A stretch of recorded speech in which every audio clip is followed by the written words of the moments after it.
So good afternoon, everyone, and you're very welcome to our first Fields of Knowledge session for 2026. And if this is your first time joining us, you're very welcome. And if you're coming back to us from a previous session, you're very welcome back. So my name is Conor Hammersley, and I'm one of the researchers here at the New York Centre for Agricultural Medicine and Health, where we host these Fields of Knowledge sessions. And the essence of these is they're part of our outreach work to create more awareness around the topics of farm well-being, health, and safety.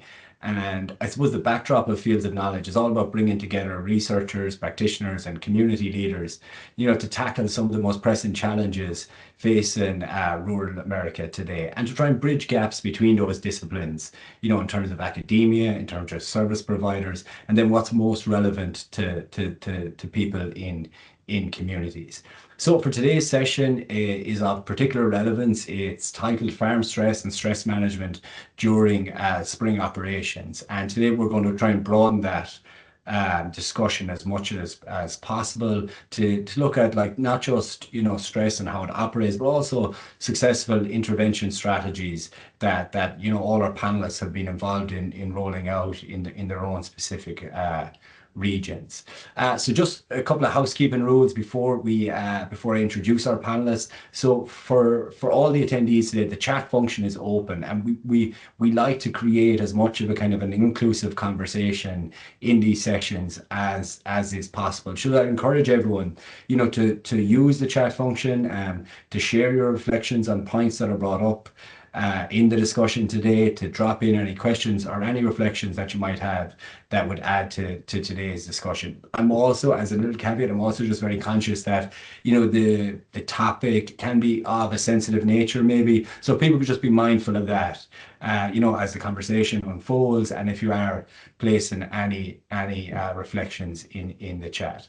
So without further ado, I'm going to introduce our panel today, and the first person we have up is Finola Colgan, who's all the way from Ireland and an old friend of mine. And so Finola is a law lecturer and mental health training specialist at the Technological University of the Shannon in Ireland, and whose work has particularly focused on various aspects of farmer mental health support and well-being, with two kind of flagship projects being On Firm Ground and Farm Connect, that is aimed to equip people within rural communities and service providers in particular with the mental health skills to be able to support farmer mental health across Ireland. Next up, we have Audrey McDougall, who's a social worker and family consultant for FarmNet. Audrey has over 12 years of experience in the work of social work. Audrey is also a mental health first aid instructor and provides outreach work and presentations on topics such as suicide prevention and stress management. And last but not least, we've Dr. Brittany Schrick, who's a Associate Professor, Family Life Specialist at the University of Arkansas in the Division of Agricultural Cooperative Extension, and she specializes in farm mental health education for rural communities. So you're all very welcome to the session today. It's great to have you on board, and thanks a million for taking time out to join us today. Brittany, we might come to you first, and I'm very conscious having you on today that Arkansas has been in the media a lot recently in relation to, ultimately just the most, I feel like the most extreme forms of stress in terms of farm viability being under pressure. We recently watched a clip here in the center of Arkansas and soy farms and the struggle in viability in terms of market margins and that. Could you give us a bit of context maybe about your work and how you relate to the farming communities and just different strategies you've used to support the farming community? Sure. Thank you for that introduction. You always hate to hear that your state is famous for reasons that are maybe not the most positive.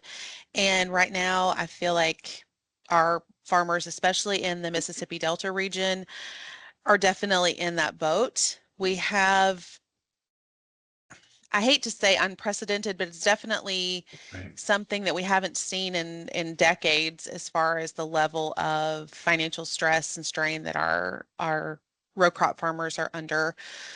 We had a major farm crisis in the 1980s in the US that a lot of our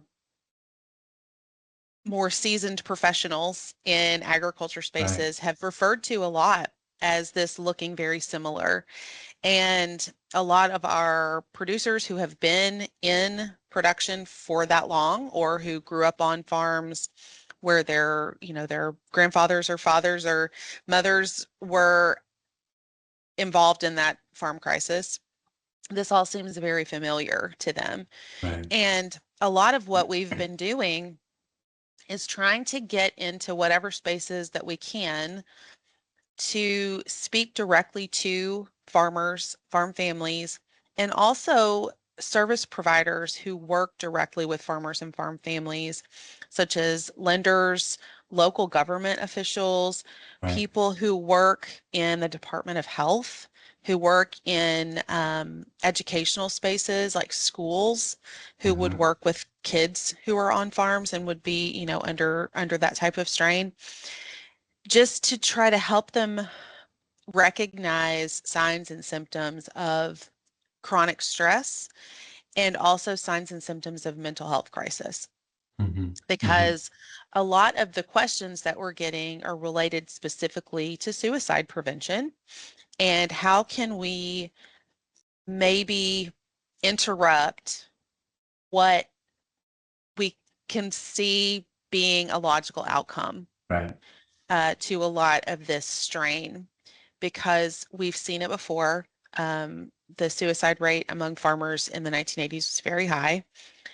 And so if we can get a lot of these materials and just even if we get 10 or 15 minutes at a meeting where farmers are already present, to just let them know, number one, you're not alone. And number Right. two, that there are resources available to Hmm. help you through this time, that if we can, catch one person who would otherwise have not realized that, then Right. it's all been worth it. So Totally. that's kind of the process we've been going through here, is just to try and get in front of as many people as we can. Right. I think that's a great context setter. And I think, Finola, if I might bring you in here on this, Yeah. because I think a lot of what Brittany spoke about there was, like in many ways, some of the most extreme forms of farmer stress that they can come across when your livelihood is under threat.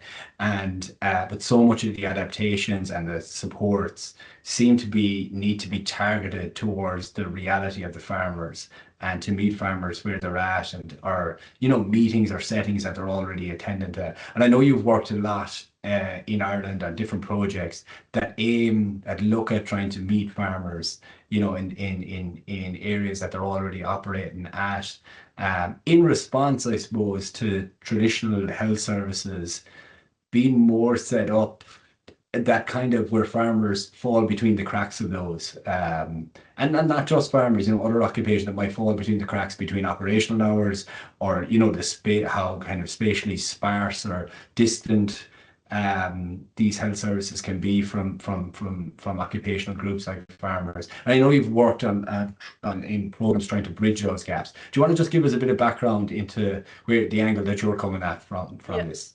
Yeah, thanks very much, Conor. And like the interesting thing, and especially like, and we had our session there last evening, and what Brittany has just said now, like the farming issue as regards stress, mental health, prevention regarding suicide, it's universal.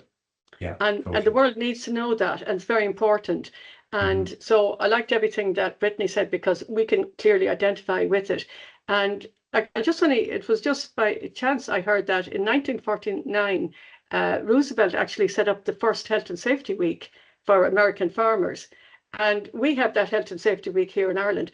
But interestingly enough, and I know, Conor, you were part of that movement, Right. to get that health and safety wasn't just about machinery, it was about the health of the mind. And that led on to so many initiatives, like it was a certain amount of it obviously happened during COVID, but once COVID kind of moved on, like meeting farmers at farmer meetings with our national agency, Teagasc, and where they have compulsory training to do as regards you know, for various schemes, knowledge transfer. It was the ideal opportunity to introduce the message of mental health and well-being and to break down those barriers. And then like the one major program that developed through a lot of consultation and through CETU, the Southeast Technological University, and Noel Richardson and people like John McNamara and yourself, and I dare I say it myself as well, you know, to open up that conversation and to bring it to where men are and farmers are, and to get the you know, the farm inspectors and support people that are visiting the farms to open up that conversation. And we like it had an ironic name for firm ground, and firm is the Irish word, the Gaelic word for farm. So it was on firm ground. It was really clever, kind of, yeah. So it was about what you've just said, bringing the information to the farm setting and generating that conversation, and that is still has to go on like never before. Keep the barrier, but it's not just for the farmers; it's for the community in general, like what Brittany was talking about. Right. I think having that sensitivity towards farmers. Totally. I think that's a great segue to Audrey, to some of the work that you've been involved in. And despite Audrey Eileen McDougall, she's not part of the Irish contingent for today's session. We can adopt her tonight, Conor. We'll adopt her tonight. Yes, please. Yes, I'm in New York State, but I would love to be in Ireland. So Audrey is represented FarmNet today, and you know, like you talked there, Finola, about bringing different bodies on board and people that are coming at this issue from different angles. And one of the most successful things of that On Firm Ground project was that in Ireland, you know, it brought the Department of Agriculture and the Department of Health together to develop programs, and they both saw the responsibility in that. And that probably wasn't that strange for the Department of Health, but it was a big jump for the Department of Agriculture to see the responsibility within and to see farmer health as integral to the overall health of the farm and to farming in Ireland was a big step. And I just think like one of the flagship programs in not just New York but across the country here in the United States is the FarmNet program. You know, it's a state supported program, and it offers so much support for farmers at various levels. And Audrey, without me trying to butcher the explanation of it, if you would like to take over and just tell us about, you know, some of the things that you offer and some of the things that you're seeing with the farming community today. Yeah, absolutely. Thank you, Conor, and thank you so much, Brittany and Finola. Yeah, FarmNet is such a unique program. We were started in 1986 during the farms crisis that Brittany referenced. The farmers in New York were struggling then too. And it started out as a program with financial consulting. So we have consultants all over New York State who go out to farms and help with some of those business questions and the financial planning. But they quickly realized that there was so much stress on the farm that they also needed additional support. So that's when social workers like myself joined the team as family consultants. So what we do now, we go out in teams of 2 and we work with farmers and their families and other agribusiness professionals. And we provide free consultation where we really partner with the families to support them with things like succession planning, retirement planning, dealing with stress, just the day-to-day stress that they're under, and family communication issues. And I think what's so unique about FarmNet is that it's that understanding of you can't separate one from the other, right? The stress and the mental health concerns go along with the finances and the financial picture of what's going on, not just at the individual level, but across the country and internationally too.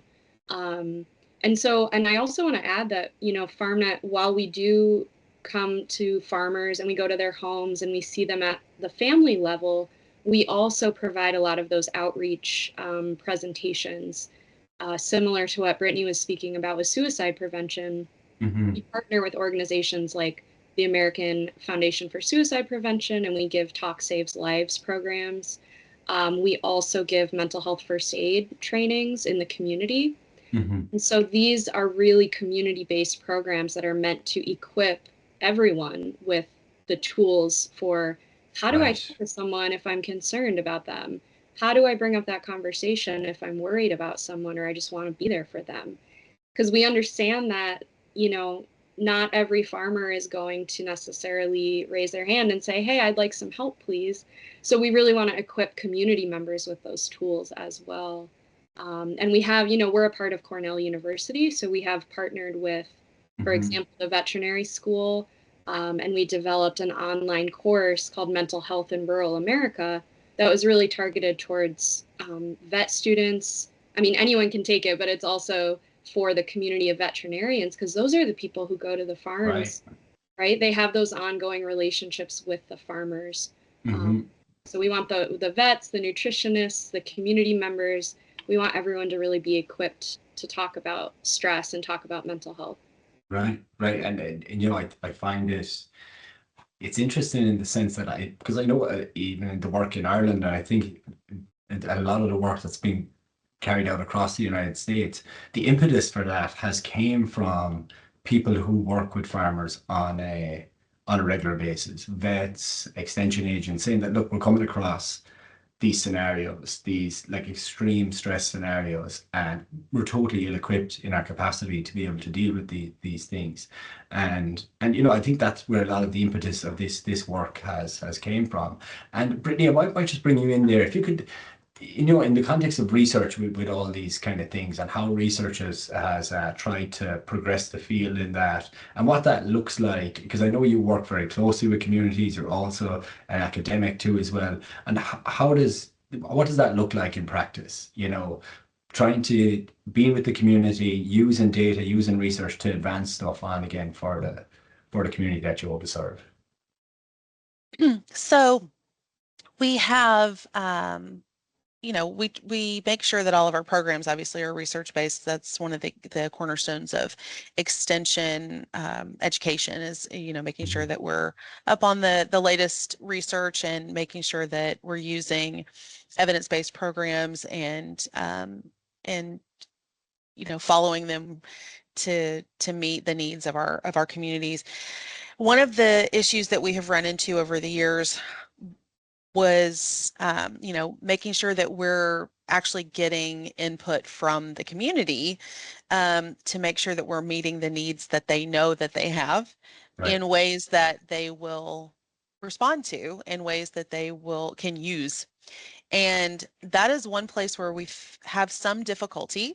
And I've learned this across conversations with lots and lots of different folks who work in this type of work across the country, and I would venture to guess internationally as well. I've spoken to some people who've done extension work in Africa and in Southeast Asia, and have kind of run into some similar issues as well. And much like what we've talked about already, meeting farmers where they are with programming also includes meeting farmers where they are with getting information from them. So I've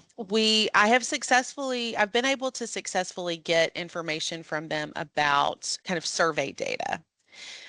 We have had more difficulty getting follow-up data from farmers who are very open typically to having one-on-one conversations, but less open to participating, at least in my experience, but to participating in like a focus group or to participating in anything that would kind of appear as though, they might be a guinea pig, or would appear as though they're possibly admitting that they might need support.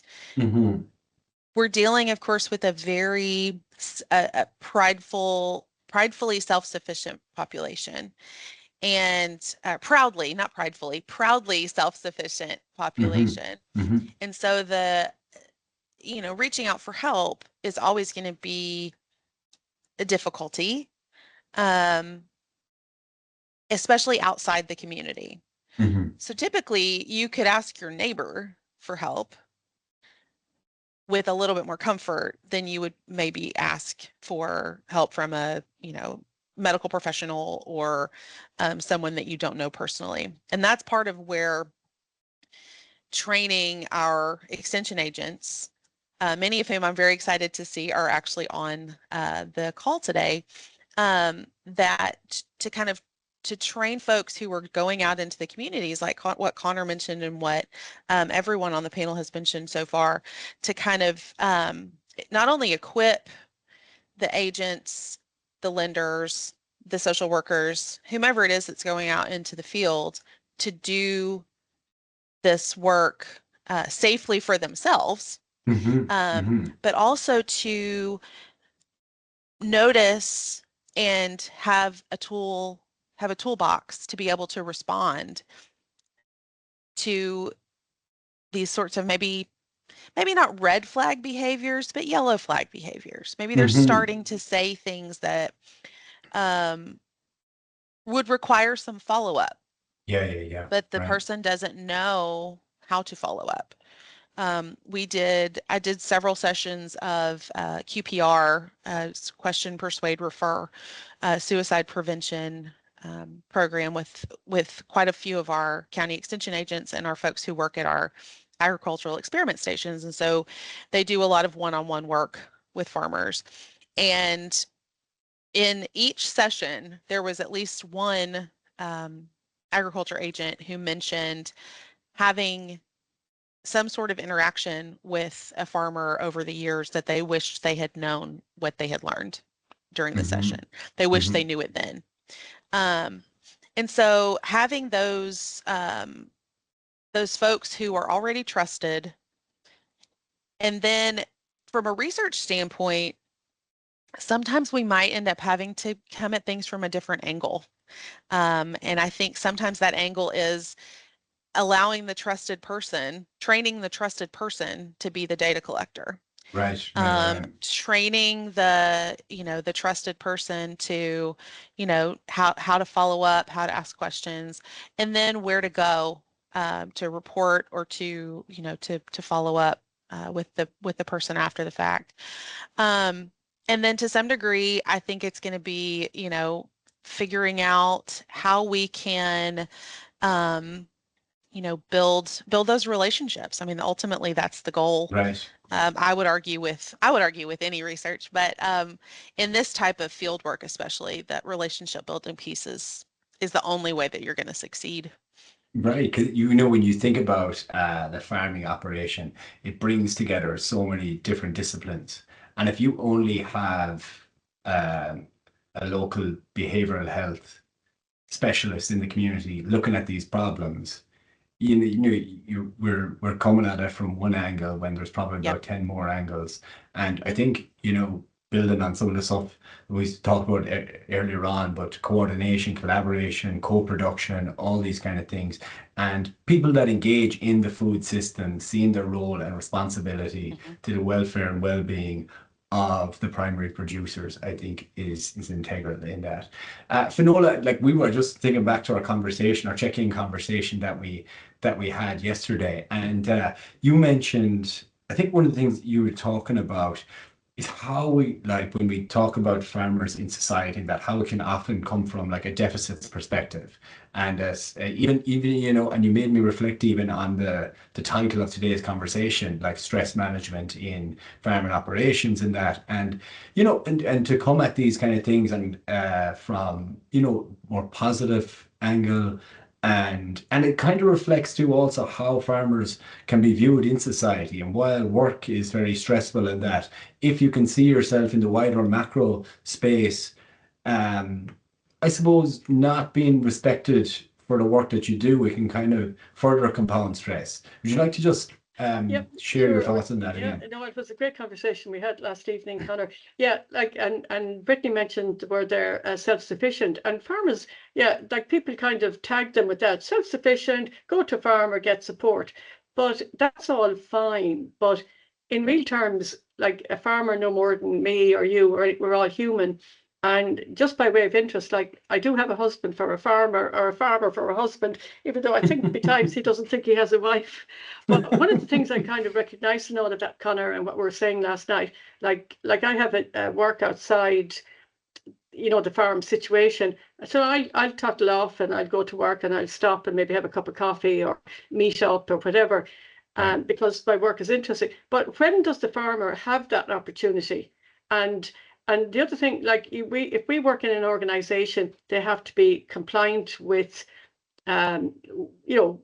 legal health and safety, how many hours you work in the day, and so on, and safety issues. And all of these are actually becoming stressful issues for farmers because they're subject to inspections, and sometimes they're not appreciated, like the manner in which they're helped, because I know personalities and that. But sort of getting back to the main thing we were talking about last night, like society needs to see farmers as a sector, and a very important sector of our society, providing a very important service. And like if you go into your local grocery store or your great big store, nearly everything on that shelves will be farm related in some shape or another, be it from an Irish producer, an American producer, wherever, Australian. And yet farmers are often seen as like, I put it in inverted commas, like it's almost like the poor relation when it comes to productivity in society. Right. And I think as well in that, and it reflects what Audrey and Brittany were saying as well, like there are barriers then for farmers seeking help because of perception. And then if they're seen to, I need to talk to a psychologist or a counselor or whoever, is there something wrong with me? But yet they must know, you know what, it's human. We can all be in that place, basically. Yeah. So I think, Very even well to get said, into, Yeah, very well said.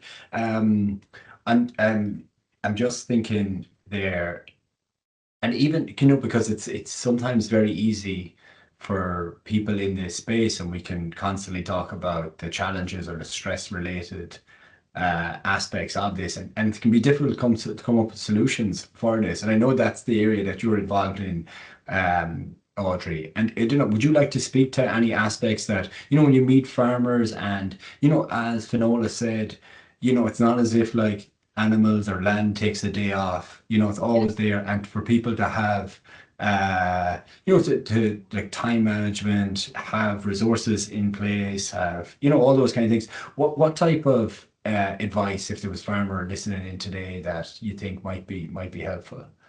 Yeah. I mean, I just want to echo what Finola was saying too about the respect that is due for our farmers, and just this understanding that, we can come in from, for myself speaking, I'm not a farmer, I don't have a farming background, and I can come in and, have ideas about stress management, but this is the norm for a lot of farmers, especially when we think about the spring, right? So a lot of the stressors they're facing it has to do with the inputs and, the money right now, like the startup costs for everything that happens in the spring, buying seed, buying fertilizer, fixing machinery, right? Taking care of livestock. All of these things kind of ramp up in the spring, and a lot of our farmers, need to think about things like their operating lines of credit. They're thinking about cash flow. Right. And the timing of everything. So Right. At least here in upstate New York, we have a narrow window of time in the spring to get things planted, and who knows what's going to happen with the weather, right? The weather's only getting more and more unpredictable. So I think the unpredictability of it, there are certain things that are unpredictable that are always going to happen in the spring, but at the same time, we can talk about ways to plan for that. Like plan for the fact that so much is going to happen that you can't control. And so I think farmers inherently know that from having experience and gone through this every season. But anything we can do to help some of those preventative measures, so using time in the winter to get machinery in order, plan ahead. Maybe there are things that can be purchased earlier, so not all of the cash flow is going to be coming out at the same time in the spring. When it comes to preventative health care, making sure that doctor's appointments are happening in the winter, go get your annual physical, kind of those routine things. Right. And in the daily, building the daily routine, I know farmers often have a very solid routine that they like to stick to.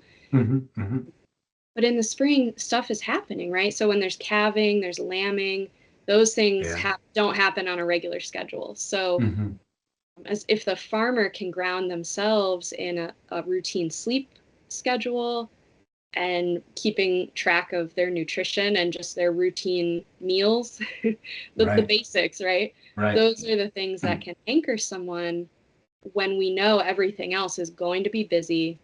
There's going to be 100 things to do at once. It's not realistic for farmers to ever take a day off in the spring. So how do we work with the reality of what's actually happening? And I think some of it is acceptance too. It's a very good point. Yeah. I'm thinking often in sports dressing rooms, a common phrase would be control the controllables. And I think it's so relevant in this because you're so right, like there's so much outside your control. Like weather is such an imposing force on farming communities and you've no control over that. But there are aspects that we do have control over, in terms, and as you said, like not just time management, seasonal management and understanding that.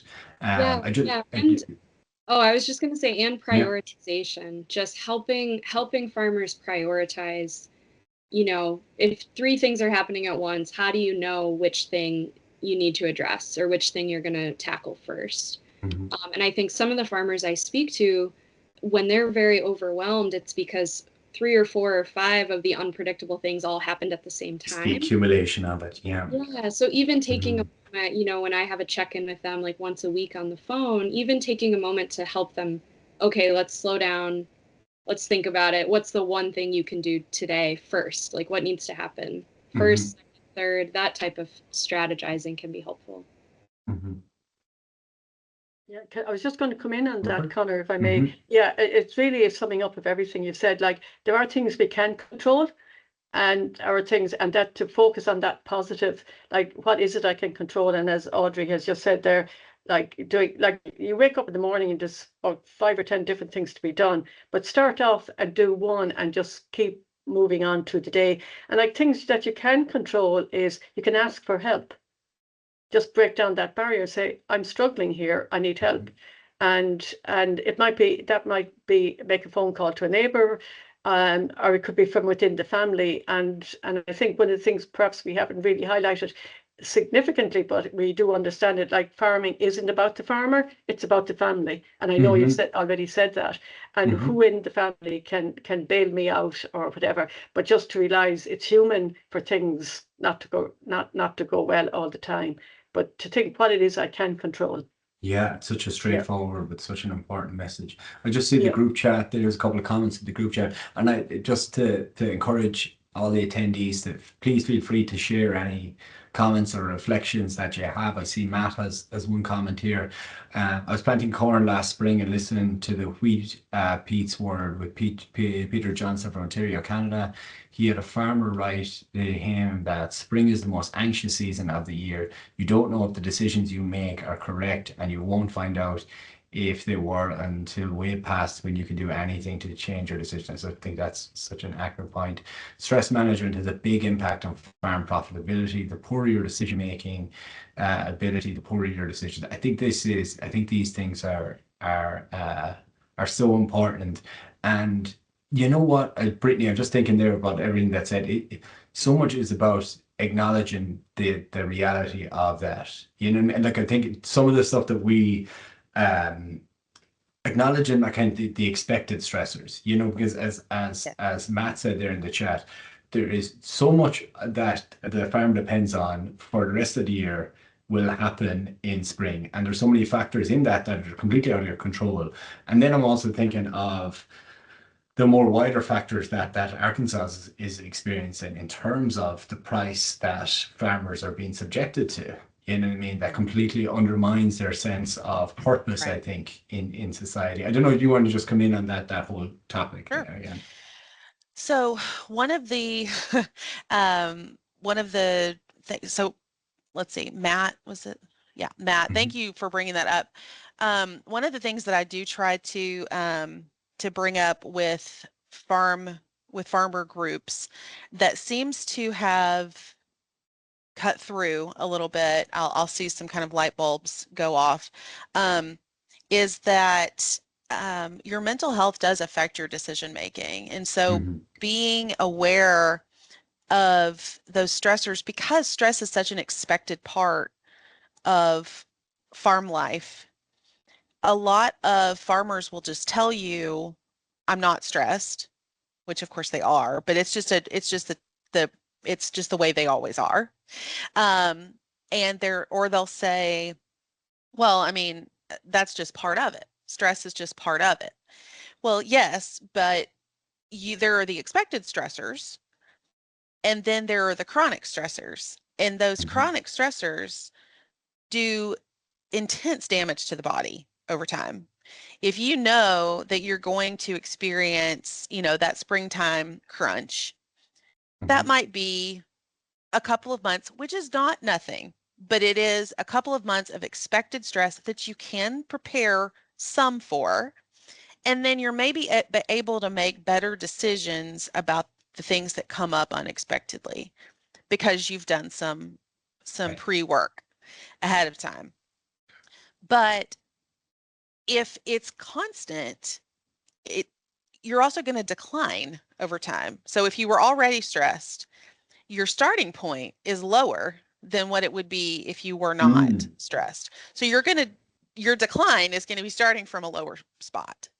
One of the things that I've tried really hard that I've learned to try really hard with over my time working in this area is to really try to help farmers and farm families understand that the farmer as a person is the farm's most important resource. And so the idea that they would put a huge amount of time, energy, and money into upkeep for implements, for farming implements and equipment, but not put even a fraction of that time, energy, and money into Mhm. upkeep of themselves, there's an imbalance of priority Right. there. And I've gotten to the point where I just don't dance around that point anymore.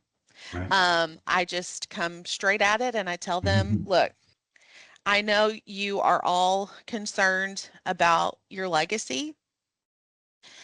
You're doing all this work to provide for your families, to provide to feed the world. That's a lot of pressure. Mhm. Mhm. But what's the point of it if you don't get to benefit from your own labor? Right. If you're not going to be here to see it, if you are going to be so stressed and so unwell that you can't continue to do the work that you clearly love to do, then what's the point? Right. I mean, I used to kind I of dance think, around it, and I've gotten to yeah. the point where I just know, I just say it to them No, now. I totally yeah. And do you know what? Like the irony of it when it's put when it's put just as eloquently as you put it there, Brittany, it just seems so counterintuitive to neglect your own health and health-seeking behavior. And I think as you were mentioning too as well about the acclimatization to a certain level of stress too as well. And then also, kind of the juxtaposition of pride on one side and then vulnerability on the other side when things are slipping from you, and to maintain an image is, as people usually often hear it in the social science about rural symbolic capital, they still have it upholding the symbolic presence, of identity, and for many men, masculinity, and all these kind of things. And these are the barriers that you're dealing with. But it's interesting, I've conducted, since I started here in the role I'm in now in May 2024, and I've conducted a lot of focus groups with farmers, and particularly male farmers across the state. And it's interesting when the space is open for them and in a comfortable way. I've never, came out of like a focus group or an interview or something like that where people haven't been expressive or open about what they're going through. And I think there's unique learnings in that, because often it's just the space to be vulnerable, the space to talk openly and comfortably. Often those aren't provided for people. You know what I mean? And I think that's the challenge for us that are involved in these areas. Does Well, anyone and else like to? No. well, Oh, I'll add one quick thing. We Mhm. have a program that just started in Northeast Arkansas, which is kind of we've got lots of row crop rice, and like Anheuser-Busch has some facility up there. And so it's flat far as the eye can see, just, plains. And there's a partnership with a for-profit organization up there. They have a foundation where they have started offering what they call tailgate talk. And you can kind of go as a farmer, you can go to this building where you would go otherwise. So you're not going to the local health unit, you're going somewhere where people don't necessarily know what you're there for. And you can speak to someone who is there to help you with your mental health. But if someone saw your truck there, they wouldn't necessarily assume that's what you're there for. Right. And so it's just begun. And so I'm really excited to see, how that might grow into other areas of the state, because that's exactly what we see is this kind of It's really interesting, yeah. limited access just generally, especially in rural communities and especially as funding cuts continue, but also just, that vulnerability, that willingness to be seen as someone who might need some assistance. Totally. Yeah, if I could just add on to that, Brittany, that program sounds amazing, the tailgate program. That reminded me that we have something at FarmNet called Farmer Friday Breakfasts, and over the next, actually there's 2 coming up in February, and it's at a local diner. It's called Dugan's, if anyone's local on the call. And from 7 a.m. to 10 a.m., it's just a free breakfast provided by our sponsors at Farm Credit East. And they, the farmers can come and just gather and have coffee and have pancakes and talk to each other. And, we have people from FarmNet there as well, but there's no formal presentation. It's really just an opportunity for farmers to come together and someplace they would already want to be, already have time to maybe stop in and get their coffee anyway. And I think when I look at things like that, I think about that as preventative mental health care, because it's decreasing the social isolation that we know is out there. It's giving farmers the opportunity to talk to one another. And maybe they're talking, I don't know, maybe they're saying, what are your spring plans looking like? What are you planting this year? What's going on with your machinery? And those kinds of things that remind all of the farmers, you're not in this alone. All the things you're experiencing that are stressful at your home farm, other people are experiencing that too. Right. We understand how busy farmers get. They're not necessarily always having time to go socialize, but if we provide the container for these events to happen, it might make it more likely that they can connect. Yeah, also going to just come in, Conor, and I'm conscious of your timing as well. And Brittany mentioned about funding, and of course funding is always important, but I'm a firm believer though that so much more can be done about mental health that doesn't require funding. What it requires is compassion, positive speak around mental health and caring. Of course, you need funding for certain. And like that lovely program that you're talking about is just so intuitive, really, and it's just so natural. And just to have that chat. And I know it does cost money, but it doesn't cost a massive amount of money, but it could be the difference between somebody just knowing, you know what, I'm not alone in this situation. And again, reflecting on the machinery and that, like, it's also very well known that a farmer will call in the vet much quicker to look after, because he look after that animal because it's economic value. But what about his like human value as a person, say? And I know I'm very conscious, but I just came across this lovely story, Conor, and it's called The Gate That Holds. And basically just asking everybody to imagine a heavy gate.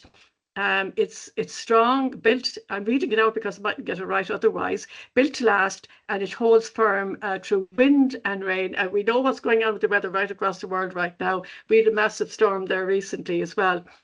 Storm Owen. However, over time, the latch starts to strain, hinges begin to creak, and begin to, the power, the movement of the gate drains off. Not because the gate is weak, but because the pressure on it is constant.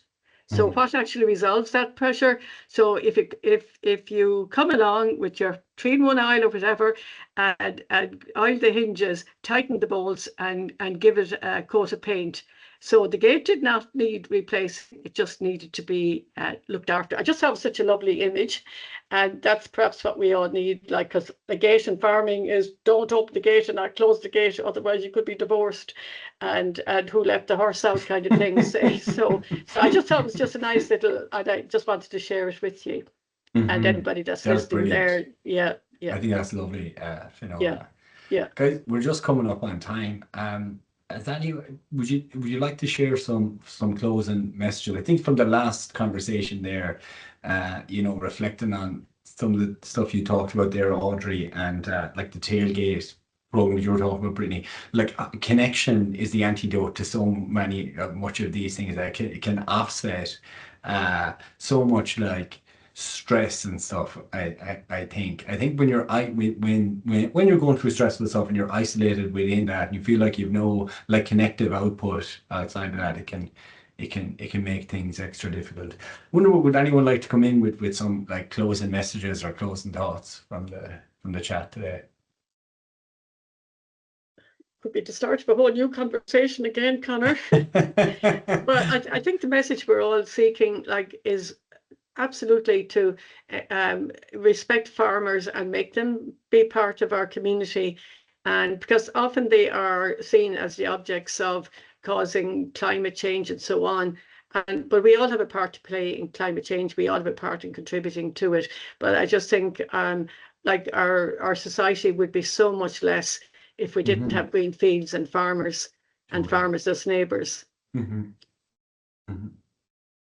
And just open that up to any of the attendees as well. If you'd like to drop any like closing questions or comments or reflections, please feel free to do so in the chat. Audrey, do you want to jump in? Yeah, I was just thinking about, I took a cooperative extension class once about holistic farm management. And when I think about managing stress and looking ahead to these stressful periods of time, like the spring season, I think a really good holistic or a really good farm plan is holistic. So it also, similar to what Finola was saying, it includes the farmer and their family and their personal goals, not just around the business, but what else, what is our quality of life? What is our quality of life actually looking like? And how are we building that into the plan for the spring? And what our day is going to look like. And for some farm families, this is the norm. This stressful time is totally the norm, and that's okay. But it's, if we want to have a vacation, it's going to be in January, and then the family knows. And I think it's about communicating those expectations, just so everyone knows, like, yeah, we're in this together. This is the plan. This is what we're doing. But including some of those more holistic goals around quality of life too. But yeah, I think this is a wonderful conversation. I'm happy to be a part of it. Thanks so much, Audrey. Brittany, would you like to come in? Some closing reflections? Sure. I do think that one of the best times to catch really anyone, to help them build the tools that they need to be able to respond to stressors is when they're less stressed. So in the wintertime, trying to work with farmers during their planning periods to be able to just kind of have this just in the back of their minds while they're planning and processing what they're going to be doing throughout the season. Because when you need a hammer is when you need a hammer, and when you need a wrench is when you need a wrench, and you don't want to have to go buy those things when you need them. You want to already have them. And I feel like that's a lot of what I try to do in my work, and what I've noticed is beneficial is when you're kind of catching people before they need the tools so that they have them when they need them. And so some of it is doing a little convincing and helping people understand that this really is a valuable use of their time to learn these things. And we talked a little bit last night about this, but catching the women tend to be more open to these conversations on the front end. So catching, catching mom, catching grandma, catching sister, catching wife, but also, female producers who are the primary, primary person who runs the farm. They're going to be more open to coming up with creative solutions that are individual to the men in their lives. I've had lots of suggestions of putting materials in the bathroom where Right. they have kind of a captive audience, or in the cab of the tractor, or emailing things or texting things, or Right. sending things in such a way where someone can look at it alone, and process it alone, as opposed to having to have being put on the spot to have a conversation. We've also had some success in Arkansas, at least, in adding mental health conversations to new and young and beginning farmer trainings. So people who are just starting out, just having this as part of their process can have a huge benefit over time. I love that, and I love must say I've loved all the pragmatic approaches that have came up throughout the course of this conversation. But we're slightly gone over time. And just before I get into the thank yous to our panelists here, I just would like to flag next month's session, building on the theme of connection and isolation, and in line with Valentine's Day. Next month's theme is on dating across rural America. So Finola, we might have to fly you in for that one. Oh, I told people I was coming on this, I thought I was in New York for the week. So, well, yeah. it's been absolutely great having you, Finola, and Thank really you. appreciate you jumping on, because I'm conscious of the time. Yeah. In Ireland. Ireland is 5 hours ahead for those who are not up with their time zones. It's still early bedtime for a farmer's wife, Conor. You're grand. And Audrey, Brittany, thank you so much. This is a brilliant conversation. And for anyone listening, this is a recorded conversation, so it'll be up on our Fields of Knowledge website and on YouTube. So if you want to share it with anyone who you think this might be of interest to, please do so. And just to all our attendees, if you look in the chat, Destiny just shared a post-session evaluation questionnaire. So if you wouldn't mind, it'll take 30 seconds to fill that out, and we greatly appreciate it. And just a big shout out to the Fields of Knowledge team behind the scenes, to Alison, to Katrina, and to Destiny. Thank you so much for making this session happen today. And finally, to our panelists, super job. Really enjoyed it, and hopefully we'll see everyone back again in a month's time for dating across rural America. All right, guys. Thank you, Talk to you Conor. soon. Thank you, Audrey. Bye-bye. Thank you, Brittany. Bye-bye. Yeah. Thank you.